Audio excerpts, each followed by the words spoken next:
Regardez. Une fois, on était à Médine. À l'époque où j'étais étudiant là-bas, parmi les plus grands bienfaits qu'Allah Azza wa Jal m'ait offert dans ma vie, si ce n'est le plus grand, après l'islam, nous étions à un dars de Cheikh Abd al-Muhsin al-Abbad, hafidahullah, le muhaddith de Médine, le grand muhaddith, donc l'expert dans la science du hadith du prophète sallallahu alayhi wa sallam de Médine, grand expert. Le père, vous connaissez peut-être Cheikh Abdelrazak al-Badr. Abdelrazak, c'est son père, d'accord? Aujourd'hui, Cheikh Abdelrazak, il est sur le siège de son père, il y a la fierté du père. Cheikh Abdelrazak, quand il était jeune, c'était un mouchawish. Ah, mouchawish, c'est le Moyen-Orient, ça vous dit ça. Cheikh Abdelrazak lui-même racontait des histoires où quand il était jeune, des fois, il n'était pas assez sérieux. Aujourd'hui, il est où? Dans la mosquée du prophète, sallallahu alayhi wa sallam. Il fait partie des gens de science très connus. Cheikh Abdel Muhsin al-Abbad, son père, écoutez bien la petite anecdote, et pour moi, ça a été quelque chose de décisif dans ma vie spirituelle. Vraiment, ça a été décisif. Je vous partage ça. Cheikh, à la fin de son dars, il y a des questions-réponses. Et donc, les gens écrivent sur un papier, tu donnes à la personne devant, et ensuite les questions arrivent, et tu as quelqu'un qui va lire la question. Et lui, il va sélectionner les questions. Et il sélectionne une question, elle est aïb. Elle est honteuse, on n'a pas compris pourquoi il l'a lue. Cheikh, salam alaikum wa rahmatullah, est-ce que le fait de faire 2 raka'at après Salat al-Maghrib fait partie de la sunna du prophète sallallahu alayhi wa sallam parce que je vous ai vu, vous ne l'avez pas fait? Chouma ou pas? Tu dis ça à Alim.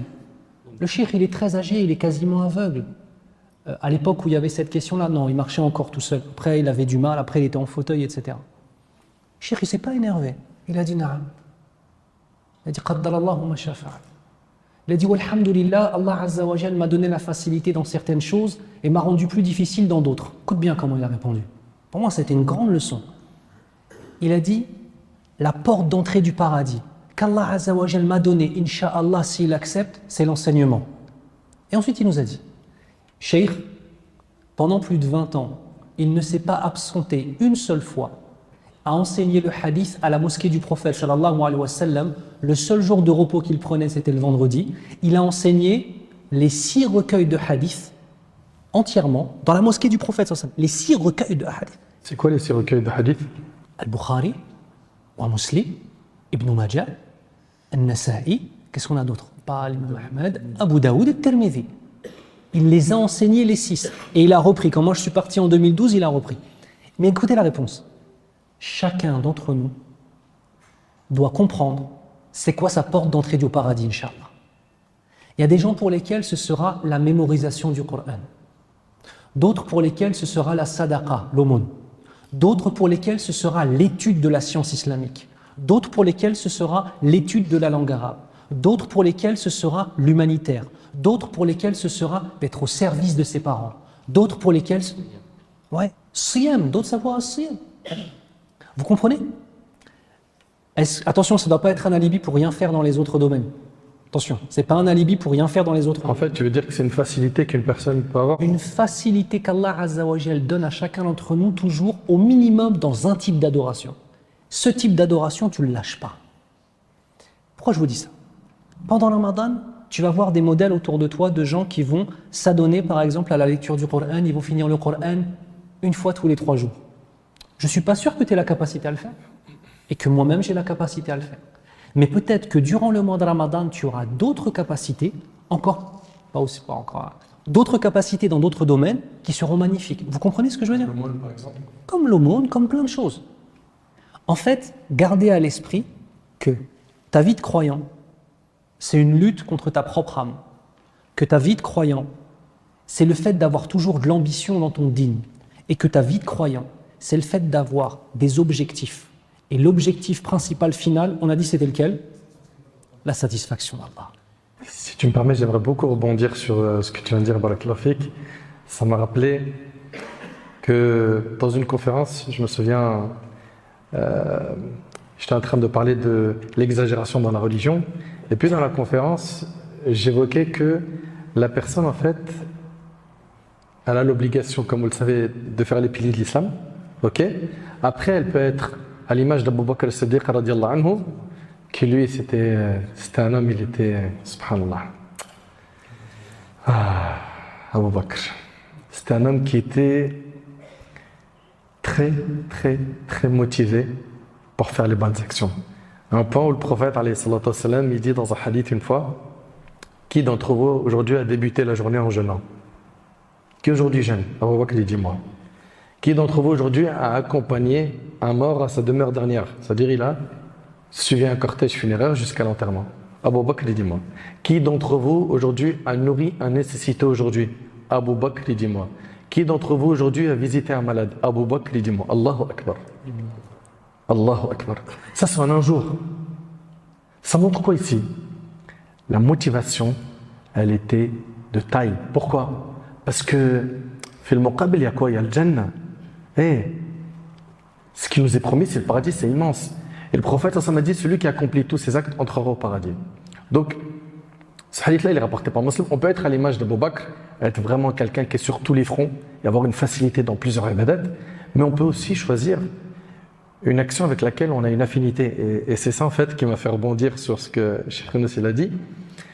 Et c'est exactement, subhanallah, ce que faisaient les compagnons.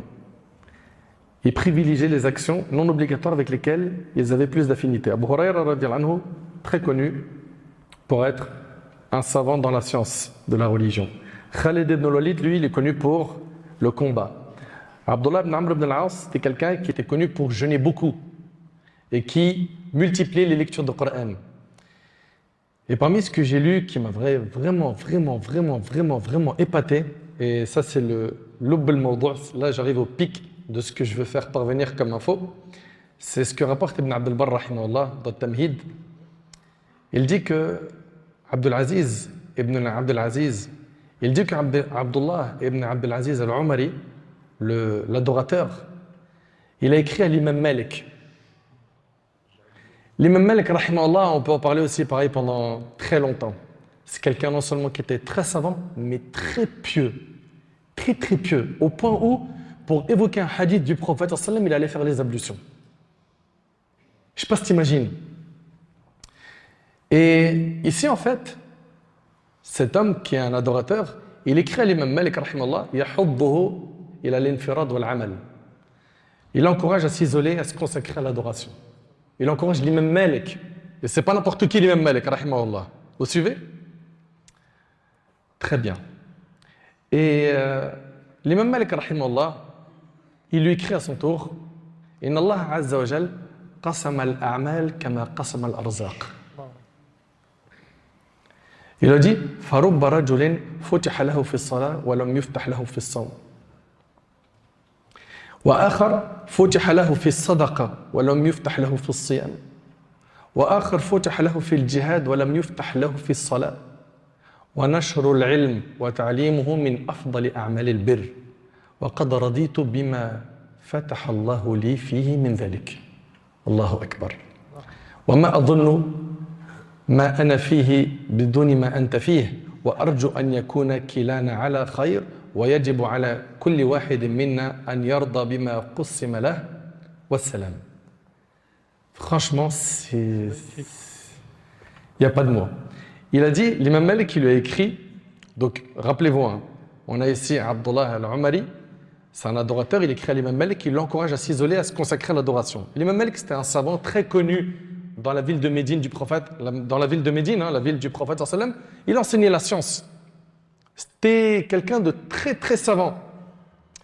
Et l'imam Malik, rahimahullah, il lui répond. Il lui dit, Allah a partagé les actions tout comme il a partagé la subsistance.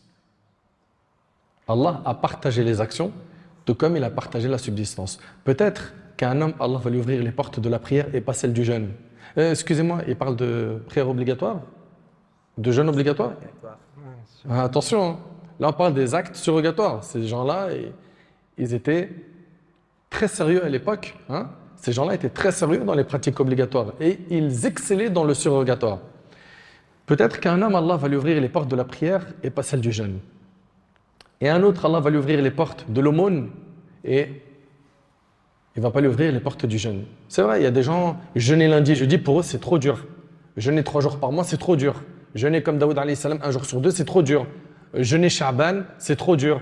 Hein? dans les mois sacrés, quand il est recommandé de jeûner, c'est difficile pour lui. Mais par contre, il a une facilité à faire des aumônes. C'est vrai, c'est pas vrai? Très bien. Et il dit, et un autre, Allah lui ouvre les portes du combat dans le sentier d'Allah, mais il n'ouvre pas les portes de la prière. Et le fait de propager la science fait partie des meilleures adorations. Et je suis satisfait de la porte qu'Allah m'a ouverte. Et je ne considère pas que la situation dans laquelle je me trouve a moins de valeur que celle dans laquelle tu te trouves. Allahu Akbar. Subhanallah. D'ailleurs, l'imam Ahmad, rahmallah, il préférait étudier la science la nuit que faire qiyam layl.